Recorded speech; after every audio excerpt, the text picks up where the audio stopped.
Hello दोस्तों, नमस्कार। मैं हेमंत कुमार आप सभी का हार्दिक स्वागत करता हूं। दोस्तों, basic science and engineering class 8 में आज हम लोग डिस्कस करने वाले हैं इलेक्ट्रिक सर्किट के बारे में। इलेक्ट्रिक सर्किट एक ऐसा टॉपिक है जहां से क्वेश्चंस जो आते हैं वो न्यूमेरिकल पोर्शन ज़्यादा आता है और इसीलिए आज क्लास में हम लोग न केवल थ्योरी पढ़ेंगे बल्कि बहुत सारे एमसीक्यूज भी लगाने वाले हैं, नए क्वेश्चंस भी आपको देखने को मिलेंगे और साथ-साथ आपके जो प्रीवियस ईयर क्वेश्चंस हैं पीवाई की क्यू जो अभी-अभी आपके 2024 में टेक्नीशियन ग्रेड 1 सिग्नल में पूछे गए उन सारे क्वेश्चंस को भी हम लोग डिस्कस करेंगे इन टॉपिक से रिलेटेड, ठीक है?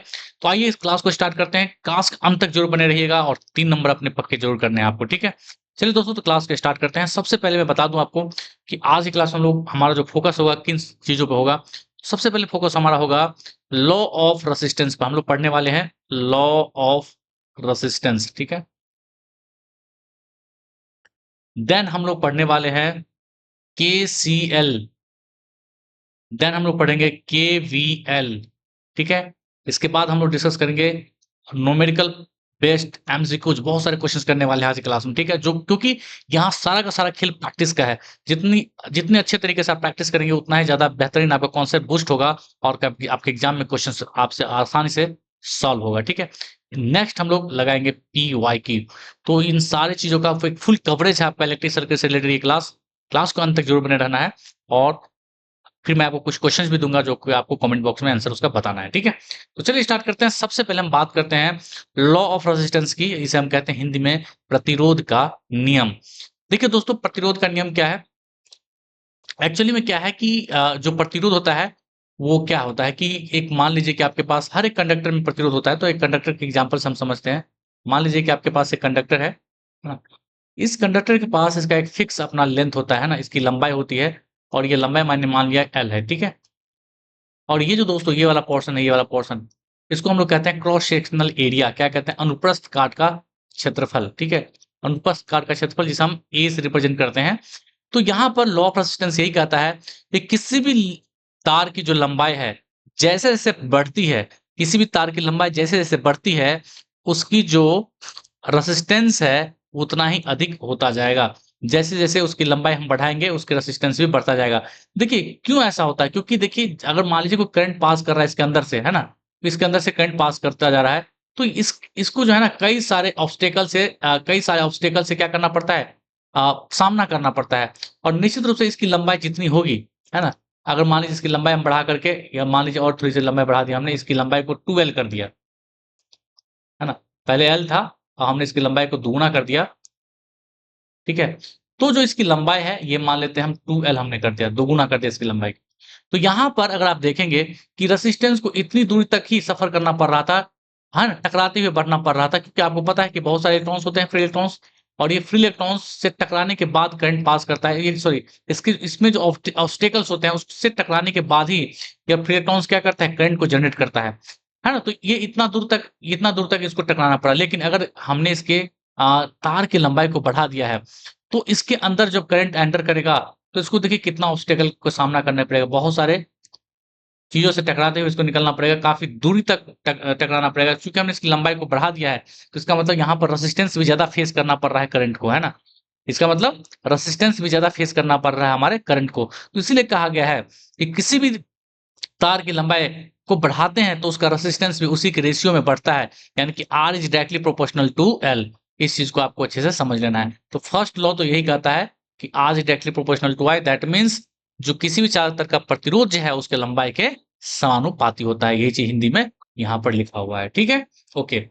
और देखिए यहाँ पे लिखा हुआ है, एक लंबा तार अधिक प्रतिरोध प्रदान करता है क्योंकि इलेक्ट्रॉनों को अधिक दूरी तय करनी पड़ती है और अधिक टकरावों का सामना करना पड़ता है। चूँकि ज़्यादा लंबाई होगी इसकी, तो इलेक्ट्रॉन्स को अधिक दूरी तय करनी पड़ेगी और अधिक दूरी करने करने के दौरान इसे जो टकराव है, कोलिजन है, वो अधिक से अधिक टकराव या कोलिजन का सामना करना पड़ेगा और इसीलिए कहा गया है कि इसकी जो लंबाई है, उसकी जो रेजिस्टेंस है, वो लंबाई के समानुपाती है, ठीक है? तो पहला चीज़ आपको ये ध्यान रखना है। सेकंड लॉ ऑफ रेजिस्टेंस ये कहता है मेरे दोस्तों कि अगर मान लीजिए कोई चालक तार है जिसका अनुप्रस्थ काट का क्षेत्रफल मान लेते हैं, अनुप्रस्थ काट का क्षेत्रफल ये ज़्यादा नहीं है अभी यहाँ पर, है ना? ए है, ठीक है? लेकिन अगर अब मैंने क्या किया, दूसरा एक ले लिया तार, है ना? एक दूसरा तार ले लिया मैंने और जिसके अनुप्रस्थ लंबाई तो उतना ही ना दिया मैंने, बस इसकी चौड़ाई को हमने इसके अनुप्रस्थ काट के क्षेत्रफल को मैंने बढ़ा दिया, है ना? ये 2a कर दिया मान लेते हैं ना? तो आप समझ सकते हैं कि अगर इसमें लंबाई सॉरी इसकी चौड़ाई जो है यानी क्रॉस सेक्शनल एरिया है वो बढ़ा दिया गया है, तो यहाँ पर करंट को पास करने में आसानी होगी क्योंकि स्पेस ज़्यादा मिल गया है। तो करंट को आसानी होगी, यानी कि जब करंट अधिक होगा यहाँ पर, करंट आसानी से पास कर रहा है, इसका मतलब निश्चित रूप से रेजिस्टेंस यहाँ पर कम हो जाएगा, ठीक है? तो इसका मतलब क्या हुआ कि हमने अगर क्रॉस सेक्शनल एरिया बढ़ाया, तो करंट हमारा बढ़ गया। करंट बढ़ा इसका मतलब रेजिस्टेंस कम हो गया। सो अगर इन दोनों में डायरेक्टली रिलेशनशिप हम देखें, तो क्या पा रहे हैं हम? जो आपका R है, वो A के इन्वर्सली प्रोपोर्शनल है, व्युत्क्रमानुपाती है। क्योंकि अगर A बढ़ रहा है, तो R कम हो रहा है ना? तो A बढ़ने से R कम हो रहा है, यानी कि इन दोनों के बीच का रिलेशनशिप उल्टा है, व्युत्क्रमानुपाती है, यानी कि आप कह सकते हैं इन्वर्सली प्रोपोर्शनल है। चूँकि यहाँ पर स्पेस ज़्यादा मिलता है इलेक्ट्रॉन्स को, तो यहाँ पर करंट को पास करने में आसानी होती है। जबकि जबकि यहाँ पर स्पेस कम है, तो इलेक्ट्रॉन्स को टकराते हुए निकलना पड़ेगा क्योंकि स्पेस कम है, तो इसीलिए यहाँ पर जो आपका क्रॉस सेक्शनल एरिया है वो कम है। क्रॉस सेक्शनल एरिया कम है, इसका मतलब आपका जो करंट है वो आसानी से पास नहीं कर पा रहा है, आसानी से पास नहीं कर पा रहा है करंट, यानी कि यहाँ पर रेजिस्टेंस ज़्यादा है।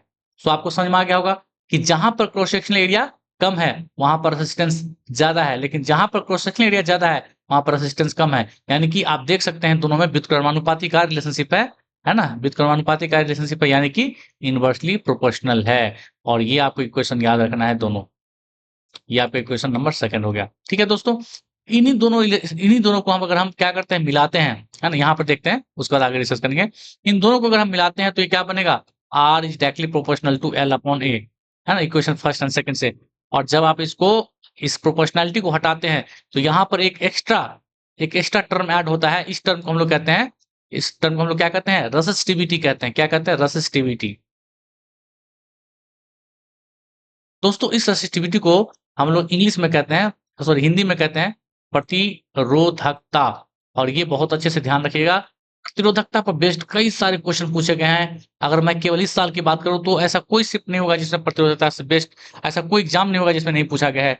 चाहे वो आर जेई का हो, सीवीटी 1 चाहे सीवीटी 2 हो, सीवीटी 2 में पूछा गया, सीवीटी 1 में पूछा गया। इसके अलावा आपके जो टेक्नीशियन हुए, टेक्नीशियन के जितने भी सारे शिफ्ट में सब में कहीं ना कहीं एक आध क्वेश्चन पूछा गया है। ठीक है?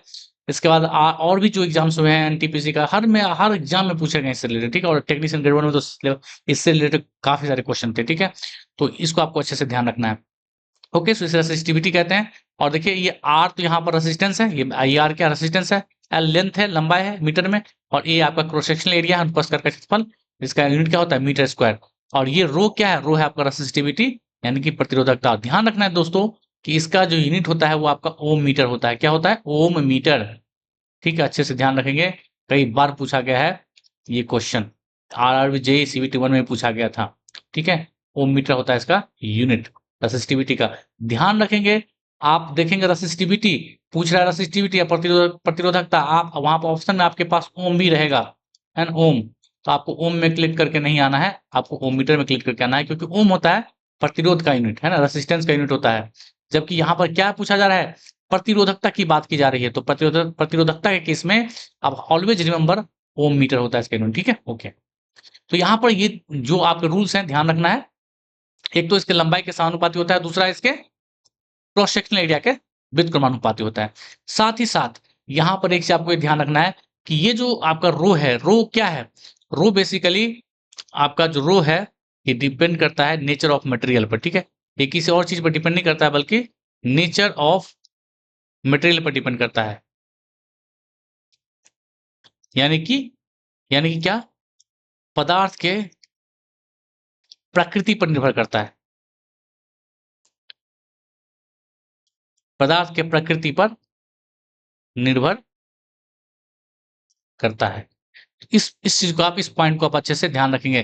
कहीं पूछ दे आपके एग्जाम में कि बताओ भाई रेसिस्टिविटी किस चीज पर डिपेंड करता है, तो आपसे पूछा जाएगा टेम्परेचर पर डिपेंड करता है, इसके लंबाई पर डिपेंड करता है, इसके क्रॉस सेक्शनल एरिया पर डिपेंड करता है।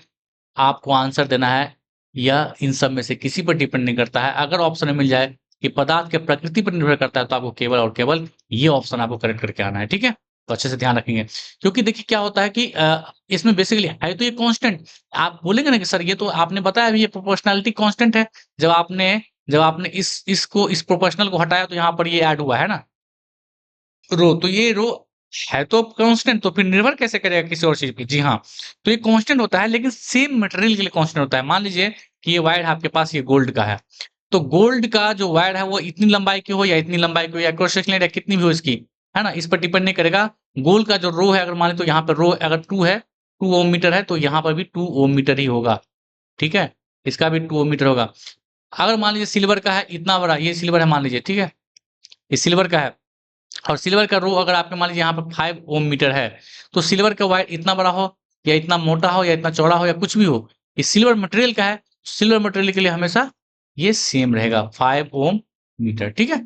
सो कहने का मतलब ये है कि पदार्थ की प्रकृति पर निर्भर करेगा और वो अमाउंट पर डिपेंड नहीं करता है, केवल प्रकृति में। अगर गोल्ड का है तो गोल्ड जैसा उसका एक फिक्स वैल्यू होता है, ठीक है, उस तरह से सिल्वर का है तो उसका फिक्स वैल्यू होगा, एल्यूमिनियम की वायर है तो उसका एक फिक्स वैल्यू होगा, चाहे एल्यूमिनियम की वायर कितना भी बड़ी संख्या में क्यों ना हो, कितनी बड़ी लंबाई क्यों ना हो, कितनी बड़ी मोटाई क्यों नहीं हो उसकी, ठीक है। तो इस बात का आप ध्यान रखेंगे, इस बात का आप ध्यान रखेंगे। इसलिए कहा गया है कि जो प्रतिरोधकता है वो केवल किस पर डिपेंड करता है, पदार्थ के प्रकृति पर निर्भर करता है, ठीक है, ओके। एक चीज आपको ध्यान रखना है मेरे दोस्तों, कि ये टेम्परेचर पे डिपेंड करता है, ये चीज तो मैं बार बार बताया आ चुका हाँ बताता आ चुका हूँ कि जो हमारा प्रतिरोधकता सॉरी प्रतिरोध है, वो किसी मटेरियल के लिए, कंडक्टिंग मटेरियल के लिए टी के टेम्परेचर के समानुपाती होता है। यानी कि अगर आप टेम्परेचर बढ़ाएंगे तो रेसिस्टेंस भी बढ़ेगा, और इसको कहते हैं हम लोग, इसको हम लोग क्या कहते हैं, पॉजिटिव कोफिशिएंट ऑफ टेम्परेचर। क्या कहेंगे इसको हम लोग, पॉजिटिव कोफिशिएंट ऑफ टेम्परेचर। ये किस केस में है, कंडक्टिंग मटेरियल के लिए है, कंडक्टिंग मटेरियल यानी कि चालक पदार्थ के लिए है। लेकिन अगर कोई नॉन कंडक्टिंग है या इंसुलेटिंग मटेरियल है या फिर इवन सेमी कंडक्टिंग मटेरियल है, उन सब के केस में आपका ये होता है इनवर्सली प्रोपोर्शनल ऑफ टेम्परेचर, यानी कि टेम्परेचर जब बढ़ेगा तो रेसिस्टेंस कम हो जाएगा, और इसे कहा गया है नेगेटिव कोफिशिएंट ऑफ टेम्परेचर। क्या कहा गया है, negative coefficient of temperature. Negative इसलिए क्योंकि ये उल्टा है, पॉजिटिव इसलिए क्योंकि बिल्कुल सीधा है, ठीक है। और ये सब चीजें तो हम पिछले क्लासेस में भी डिस्कस कर चुके हैं, कई सारे क्वेश्चन इस पर आया हुआ है, वो हम डिस्कस कर चुके हैं, ठीक है। तो उम्मीद करता हूँ इस चीज आपको समझ में आ गई होगी, ठीक है, ओके दोस्तों। अब यहाँ पर देखिए एक क्वेश्चन आपका टेक्नीशियन ग्रेड 1 में पूछा गया है, इसको हम लोग डिस्कस करेंगे। तो यहाँ पर देखिए एक चीज आपको बता दिया, अभी मैंने क्या समझाया आपको, अभी मैंने समझाया आपको कि आर जो है वो डिपेंड करता है एल पर और ए पर। यहाँ पर एक चीज ध्यान रखेंगे दोस्तों, कि ये जो एल है वो लंबाई है, और ए क्या है, क्रॉस सेक्शनल एरिया है। क्रॉस सेक्शनल एरिया कुछ इस तरीके से होता है ना, ये, और ये कैसा है, वृत्ताकार है, सर्कुलर है, इसको हम लिख सकते हैं ना पाई आर स्क्वायर। पाई तो फिर से कांस्टेंट हो गया, तो हम लिख सकते हैं कि आर जो है वो डायरेक्टली प्रोपोर्शनल है एल के और इनवर्सली प्रोपोर्शनल है आर स्क्वायर के, ठीक है। तो यहाँ से अगर आप इसको, अगर मान लीजिए दो वायर है उसको आप रिलेशनशिप में लिखेंगे, तो रेशियो में लिखेंगे तो R1 अपॉन R2, ठीक है, इक्वल टू आप लिख सकते हैं directly L1 upon L2 into ये R है तो R ऊपर चला जाएगा, R2 अपॉन R1 नीचे आ जाएगा क्योंकि उल्टा है, इसका स्क्वायर। तो बस अब इसको अच्छे से ध्यान रखेंगे, ठीक है। एक तो ये फॉर्मूला आपको ध्यान रखना है, अगर रेडियस के फॉर्म में गिवन है तो ये वाला फॉर्मूला ध्यान रखना है, और अगर डायरेक्टली क्रॉस सेक्शनल एरिया के फॉर्म में गिवन है तो डायरेक्टली हम लोग क्या लिखेंगे, R1 upon R2 equal to L1 upon L2 into A2 upon A1, ठीक है। ये यहाँ से डायरेक्ट, ठीक है, ये है ना, ये नीचे है तो R2 वाला ऊपर चला जाएगा और A1 सॉरी A2 ऊपर चला जाएगा और A1 नीचे चला आएगा। तो यहाँ से ये फॉर्मूला आपको भी ध्यान रखना है। तो अगर क्रॉस सेक्शनल एरिया के फॉर्म में गिवन हो तो डायरेक्टली ये वाला सी पुट करना है, और अगर आपके पास रेडियस के फॉर्म में गिवन हो तो ये वाला फॉर्मूला पुट करना है। और इस पर कई सारे क्वेश्चंस आए हुए हैं, सीबीटी 1 जेई में भी आया हुआ है, टेक्नीशियन में भी आया हुआ है, ग्रेड 1 में भी और ग्रेड 3 में भी। तो निश्चित रूप से आपके लिए बेनिफिशियल होगा। यहाँ पर देखिए मैंने एग्जाम्पल लिया है आपको यहाँ समझाने के लिए, और ये क्वेश्चन ऐसा है, बहुत अच्छा क्वेश्चन है, और ये पूछा गया आपके ग्रेड 1 सिग्नल में। क्वेश्चन ये कहता है कि एक copper wire has resistance R if it radius reduce to half wire. देखिए तो कोई आपके पास कॉपर वायर है जिसका रेडियस जो है बता रहा है कि भाई आपका आर है, R1 इक्वल टू कितना दे रखा है आर, बस केवल अभी देखिए रेडियस वाला दिया है ना, रेडियस का टर्म आ गया, तो आपको रेडियस वाला फॉर्मूला याद रखना, ठीक है। तो R1 केवल दे रखा है आर, उसके बाद करें if the radius is reduce to half. So मान लेते हैं कि पहले R1 कितना था, आर था, और अब इसको रिड्यूस करके R2 बना दिया है कितना, हाफ, इसके हाफ बना दिया, यानी कि R2 आर का हाफ बना दिया, R/2 हो गया।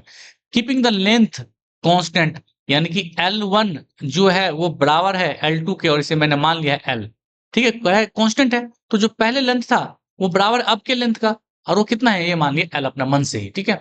तो कह रहा है what will be the new resistance. So new resistance पूछा जा रहा है, यानी कि R2 पूछा जा रहा है आपसे, क्या पूछा जा रहा है? R2 की वैल्यू आपसे पूछा जा रहा है। तो दोस्तों R2 की वैल्यू हम कैसे निकालेंगे भाई? पता है आपको R1 इक्वल टू होता है आपके पास R1 अपॉन R2, ये वाला फॉर्मूला हम पढ़ चुके हैं ऑलरेडी, ठीक है। यहाँ पर देखिए, तो यहाँ से अगर आप देखेंगे कि L1 कितना है भाई? L1 क्या है? L है, और अपॉन में L2 कितना है? L ही है, और इनटू R2 कितना है दोस्तों? R2 है R/2, क्या है? R/2, और नीचे में क्या है आपके पास? R1 कितना है? R है, और इसका क्या हो जाएगा? R स्क्वायर, ठीक है। तो ये देखिए, ये R से R कट जाएगा और ये 2 नीचे आ जाएगा, तो ये L से L कट जाएगा, तो R1 upon R2 equal to क्या आ रहा है? देखिए यहाँ से ये नीचे जाएगा ना, तो 1/2 का स्क्वायर यानी कि 1/4। तो पूछा रहा R2 कितना होगा, तो क्रॉस मल्टीप्लाई कीजिए। तो यहाँ से मेरे दोस्तों R2 आ जाएगा, ये क्रॉस मल्टीप्लाई क्या आ जाएगा? 4 times of R1, 4 times of R1, ठीक है। यानी कि R2 जो आ रहा है वो कितना है? 4 टाइम्स ऑफ R1 आ रहा है, और R1 कितना है? R1 को R माना हुआ है, तो आप लिख सकते हैं ना R2 बराबर क्या? 4R। सो निश्चित रूप से ये R2 जो न्यू वैल्यू आई है, न्यू रेजिस्टेंस की वैल्यू आई है, वो 4R आया हुआ है। सो यहाँ पर ऑप्शन नंबर सी करेक्ट हो जाएगा, ठीक है। तो इस तरीके से क्वेश्चन आपको डायरेक्ट सॉल्व कर लेना है, केवल ये फॉर्मूला ध्यान रखना है, ठीक है। और ये वाला फॉर्मूला, अगर डायरेक्टली क्रॉस सेक्शनल एरिया दिया हुआ है तो ये वाला फॉर्मूला अप्लाई करेंगे, और रेडियस के फॉर्म में दिया हुआ है तो ये वाला फॉर्मूला अप्लाई करेंगे। माथापच्ची मत कीजिएगा, कंफ्यूजन बहुत होता है ऐसे सवालों में, और सवाल में कंफ्यूज होकर के गलती मत कीजिएगा, ठीक है। ओके, चलिए आगे बढ़ते हैं। आगे क्वेश्चन में फिर से देखिए, इस टेक्नीशियन ग्रेड 1 सिग्नल का ही क्वेश्चन है, और यहाँ से क्या पूछा गया है देखिए क्वेश्चन में, कह रहा है कि which of the following statement is true regarding the factors affecting the resistance of a conductor। कह रहा है इनमें से कौन सा आंसर, कौन सा ऑप्शन सही है, किसके रिगार्डिंग, जिस पर रेसिस्टेंस डिपेंड करता है, कौन कौन चीजों पर डिपेंड करता है रेसिस्टेंस। देखिए हम इसे क्या करेंगे, थ्योरेटिकल क्वेश्चन है तो इसको हम लोग क्या करेंगे, पढ़ करके समझना पड़ेगा पहले। कह रहा है कि resistance is inversely proportional to the resistivity of material. देखिए रेसिस्टिविटी ऑफ मटेरियल के कह रहा है कि इनवर्सली प्रोपोर्शनल होता है, तो ऐसा बिल्कुल नहीं। रेसिस्टिविटी ये रो होता है और ये कांस्टेंट होता है, क्या होता है? रेसिस्टिविटी होता है रो, और आप सभी को पता है कि ये होता है कांस्टेंट। तो ये किसी चीज पर डिपेंड नहीं करता है, ये डिपेंड करता है केवल मटेरियल के नेचर में। अभी मैंने पढ़ा ना कि प्रकृति पर निर्भर करता है कि वो किस तरीके का पदार्थ है, तो ये इसके रेसिस्टेंस नहीं डिपेंड करेगा इसकी रेसिस्टिविटी पे, ठीक है। सो निश्चित रूप से हम कह सकते हैं कि यह जो आपका ऑप्शन है वो गलत है। ओके, नेक्स्ट कहता है कि resistance is directly proportional to the cross sectional area of the conductor.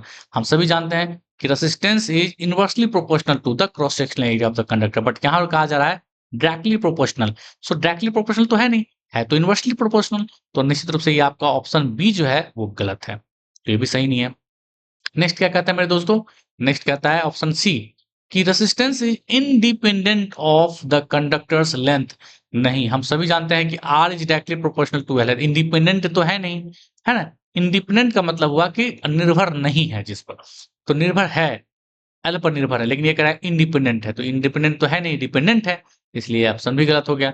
तो देखिए आंख बंद करके तो आप ऑप्शन डी लगा ही देंगे, लेकिन चलिए पढ़ के समझ लेते हैं क्या कह रहा है कि resistance increases with an increase in the temperature for the most metals. Metals मतलब कंडक्टिंग मटेरियल की बात हो रही है, तो यहाँ पर कह रहा है कि आर जो है वो डायरेक्टली प्रोपोर्शनल टू टेम्परेचर होता है। हाँ बिल्कुल होता है, अभी अभी हमने पढ़ा है कि ये ऐसा होता है, तो निश्चित रूप से आपका ऑप्शन डी करेक्ट हो जाएगा, ठीक है। ओके ओके मेरे दोस्तों, तो ये चीज आपने समझ लिया है। अब यहां पर हम लोग डिस्कस करने वाले हैं कॉम्बिनेशन ऑफ द रेसिस्टेंसेस, ठीक है। रेसिस्टेंस का कॉम्बिनेशन कैसे कर सकते हैं हम लोग, ये बहुत इंपॉर्टेंट टॉपिक है, अच्छे से समझिएगा।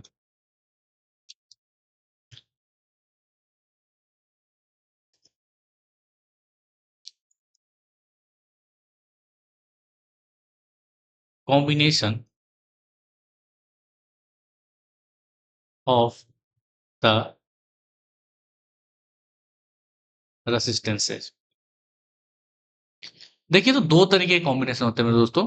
पहला कॉम्बिनेशन आपका है सीरीज कॉम्बिनेशन, ठीक है। एक मिक्स भी होता है, बट मिक्स यहाँ पर चर्चा नहीं करेंगे, अपने आप एग्जाम्पल समझ आ जाएगा आपको। यहाँ पर थ्योरी से कोई मतलब नहीं है आपको, केवल आपको क्या करना है, यहाँ पर न्यूमेरिकल्स को सीखना है, क्वेश्चन को अटेम्प्ट करना सीखना है, ठीक है। तो यहाँ पर थ्योरी वाला पार्ट मैं यहाँ पर ज्यादा डिटेल में नहीं बताऊंगा, केवल जो कॉन्सेप्ट है वो बताना चाह रहा हूँ। कॉन्सेप्ट ऐसा बताऊंगा कि आपको बिल्कुल कोई भी क्वेश्चन आपसे छूटेगा नहीं, ठीक है। सीरीज कॉम्बिनेशन क्या होता है, सिंपल सी बात है दोस्तों, कि अगर मान लीजिए कई सारे रेसिस्टेंस इस तरीके से कनेक्टेड है ना? मान लीजिए R1 है, ये R2 है, ये R3 है, इस तरीके से कनेक्टेड है और यहाँ पर करंट फ्लो होना शुरू हो जाता है, ठीक है? तो ये करंट आप देखेंगे दोस्तों, ये जो करंट है, ये जो करंट है, वो कहीं जाएगा नहीं, करंट पास कर जाएगा यहाँ से करंट पास कर जाएगा, यहाँ आएगा करंट, फिर इससे भी पास कर जाएगा, फिर इस यहाँ से भी पास कर जाएगा और यहाँ पे ये निकल के आ जाएगा, यहाँ पर आए, ठीक है? सो आप देख सकते हैं कि without diversion of any current, current का कोई डिवीजन नहीं हो रहा है, कोई बँटवारा नहीं हो रहा है करंट का, करंट कहीं भी अपने डायरेक्शन को चेंज नहीं कर रहा है, दैट मीन्स यह जो कनेक्शन है वो सीरीज का है। सो आप ध्यान रखेंगे कि करंट जो होता है, करंट का यहाँ पर कोई भी डाइवर्जन नहीं होता है। Current has no any diversion, has no any diversion. Current का कोई डाइवर्जन नहीं, इसका मतलब क्या हुआ कि करंट का बँटवारा नहीं हो रहा है। करंट हमेशा एक ही दिशा में समान रूप से बहता जा रहा है, ठीक है? तो यहाँ पर करंट का कोई डिवीजन नहीं हुआ, डाइवर्जन नहीं हुआ, इसीलिए इसे हम लोग कहते हैं सीरीज कनेक्शन।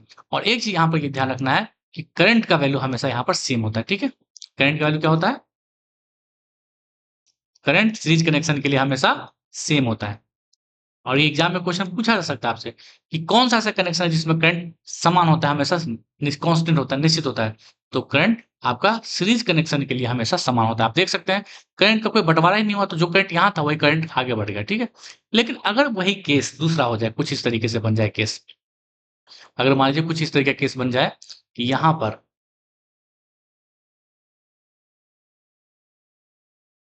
इस तरीके से, तो यहाँ पर अगर मान लेते हैं कि करंट ये पास कर रहा है आई, ठीक है?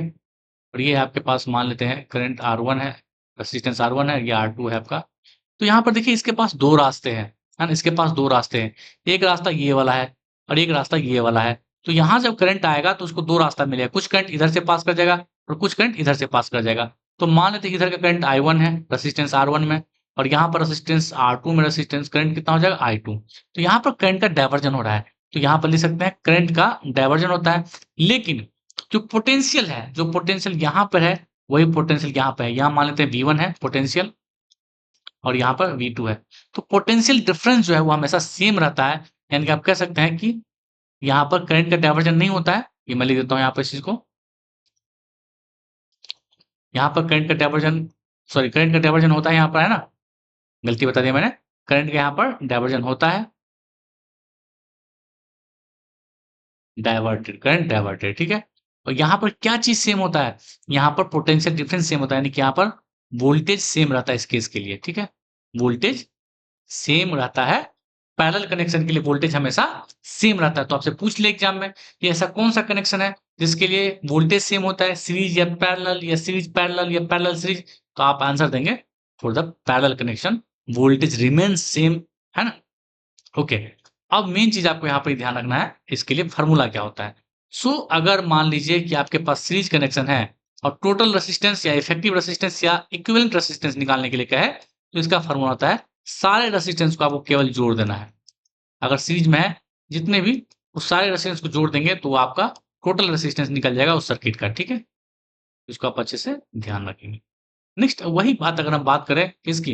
अगर हम बात करें पैरेलल कनेक्शन की, तो ऐसे केस में जो आपका आर इक्विवेलेंट होगा वो कुछ इस तरीके से होगा। R1 upon 1 plus R2 plus 1 upon R3 and so on, इस तरीके से, ठीक है?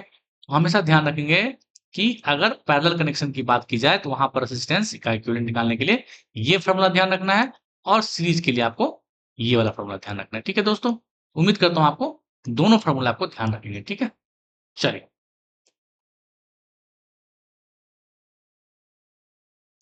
आगे बढ़ते हैं हम लोग। अब यहाँ से हमें क्वेश्चंस को सॉल्व करने के लिए सीखना है, ठीक है? देखिए, पहला क्वेश्चन आपके सामने है, तो आप इस क्वेश्चन का आंसर कैसे करेंगे? पहले तो आप ये देखिए दोस्तों कि कब सोचेंगे कि सीरीज में है, कब सोचेंगे पैरेलल में है। तो मान लीजिए किसी एक छोर को पकड़ लेते हैं, किसी एक छोर को पकड़ लीजिए और जिस छोर को आप पकड़ रहे हैं उस छोर तक दोबारा पहुँचना है। किसी एक को पकड़ के आपको आना है दूसरे छोर पर, है ना? तो जहाँ-जहाँ जैसे-जैसे करंट डाइवर्ट हो रहा है, वैसे-वैसे हम समझेंगे कि सीरीज में है, पैरेलल में। अगर करंट डाइवर्ट हो रहा है, तो सीरीज में है। अगर करंट नहीं डाइवर्ट हो रहा है तो सीरीज में है और करंट डाइवर्ट हो रहा है तो पैरेलल में है। तो यहाँ से अगर करंट को फ्लो कराएँगे हम, तो देखेंगे, देखिए विदाउट एनी डाइवर्जन यहाँ क्रॉस कर गया। इसका मतलब ये सीरीज में है। ये किस में है? ये सीरीज में। ठीक है? यही करंट यहाँ पे है, यहाँ आने के बाद इसको 2 रास्ते मिल रहे हैं, कुछ करंट इधर जाएगा, कुछ करंट इधर जाएगा, यानी कि यहाँ पर करंट डाइवर्ट हो रहा है इन दोनों रेजिस्टेंस के बीच में, यानी कि दोनों रेजिस्टेंस किस में कनेक्टेड है? पैरेलल में कनेक्टेड है। मैंने अभी बताया था कि जैसे ही करंट डाइवर्ट हो जाए, इसका मतलब समझ लीजिए क्या है? वो पैरेलल में कनेक्टेड है।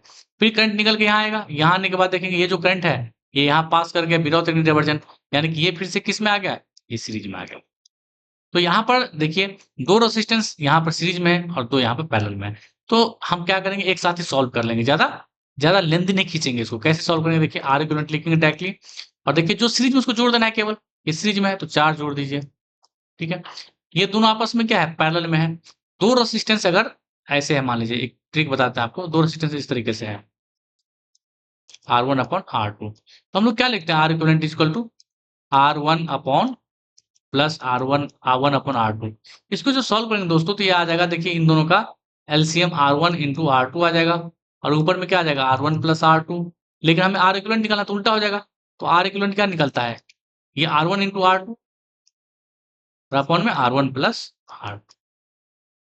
ये फॉर्मूला बन गया आपका। 2 रेजिस्टेंस गिवन हो तो डायरेक्टली आप क्या कर सकते हैं? दोनों का मल्टीप्लिकेशन, तो 1 इंटू 2 और अपॉन में दोनों का सम है ना, ये R1 प्लस R2, तो 2 और 1 3, ये आपका 3 हो जाएगा। देखिए कितना हो जाएगा आपका? 4 प्लस 2 बट्टा 3, तो क्या हो जाएगा भाई? 4 पॉइंट,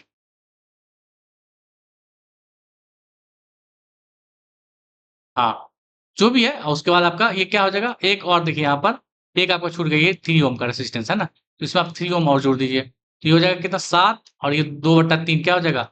0.67, तो ये कितना आ जाएगा आपके पास? 7.67 ओम, ठीक है?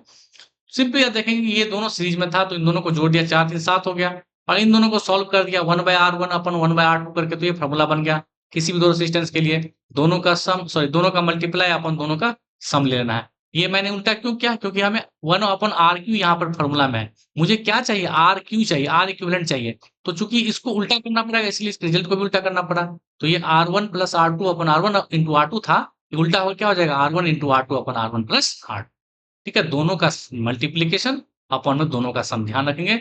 आंसर आपका आ चुका है, ठीक है? तो उम्मीद करता हूँ कि चीज़ आपको समझ में आ गया। नेक्स्ट क्वेश्चन देखिए यहाँ पर। अब यहाँ पर देखेंगे क्वेश्चन कैसा है।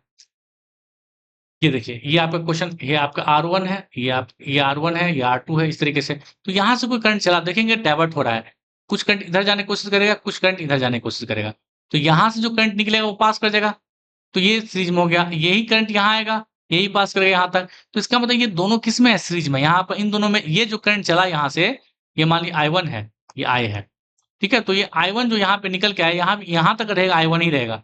और ये मान मान लेते हैं I2 है, तो ये यहाँ से जो करंट चला, ये क्या है? ये I2 है अभी भी, क्योंकि यहाँ भी करंट आपका डाइवर्ट नहीं हुआ है। तो कुल मिला के देख सकते हैं कि ये दोनों पोर्शन आपस में सीरीज में है और ये दोनों पोर्शन आपस में सीरीज में है, लेकिन ये और ये आपस में पैरेलल में है। तो इसको दोनों को पहले हम सॉल्व कर लेंगे, बारी-बारी से फिर दोनों को पैरेलल में सॉल्व कर लेंगे। देखिए तो ये देखिए 5 और 15 कितना हो जाएगा? R इक्विवेलेंट लिखते हैं यहाँ पर डायरेक्टली, ठीक है? 5 और 15 कितना है मेरे दोस्तों? 20 है। और ये कितना है? 10 और 20 30 है, ठीक है? इसको तो डायरेक्टली हमें जोड़ देना है क्योंकि दोनों सीरीज में था, ये दोनों सीरीज में। फिर अब ये दोनों मिला के जो है वो पैरेलल में है, तो इसको हम लिखते हैं इस तरीके से पैरेलल में। तो पैरेलल में जब भी 2 रेजिस्टेंस हो तो हम क्या करते हैं? दोनों का मल्टीप्लाई ले लेते हैं, दोनों का मल्टीप्लाई और अपॉन में दोनों का सम ले लेते हैं, ठीक है? इस तरीके से। और देखिए कितना जल्दी सॉल्व हो जाएगा ये हो जाएगा 600 और डिवाइडेड बाय 50, ये कट जाएगा, आपका 12 ओम आंसर हो जाएगा। So the right answer is option C, ठीक है ना?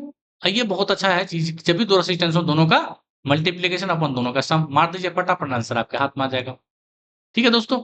चलिए अब देखिए यहाँ पर एक और क्वेश्चन है। अब यहाँ पर आप देख के घबरा जाएंगे, पता नहीं सर ने क्या पूछ दिया। अरे कुछ नहीं, बहुत आसान है। देखिए यहाँ से मान लीजिए कोई करंट फ्लो कर रहा है ना, यहाँ से कोई करंट फ्लो कर रहा है। अब करंट डिवाइड हो जाएगा तो पैरेलल में है, करंट डिवाइड नहीं हुआ तो सीरीज में है, सिंपल।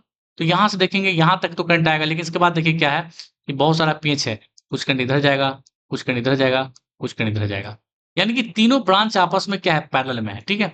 तो पहले यहाँ पे देखिए ये वाला, इसको देखते हैं हम लोग। ये करंट यहाँ पास कर जाएगा और फिर यहाँ आ जाएगा और ये फिर यहाँ पास कर जाएगा। ये मान लीजिए I1 है, इसका मतलब ये जो करंट है ये पास होकर के इसमें जो करंट गया है वो विदाउट किसी डाइवर्जन के यहाँ तक गया है ना? तो ये आपका सेम करंट रहेगा और इसीलिए चूंकि सेम करंट है तो दोनों से आपस में क्या है? ये दोनों आपस में सीरीज में है कनेक्टेड है। क्या आपस में दोनों में सीरीज में है।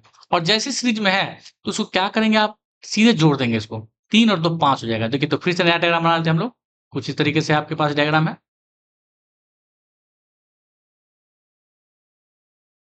ठीक है। और यहां पर देखेंगे कि इन ये आपका तो है ही ऑलरेडी, ठीक है। और इन दोनों को जोड़ करके हमने जो बना दिया है वो कुछ इस तरीके से बना लिया है। ये हो गया आपका कितना 3 और 2 5 ओम, ठीक है।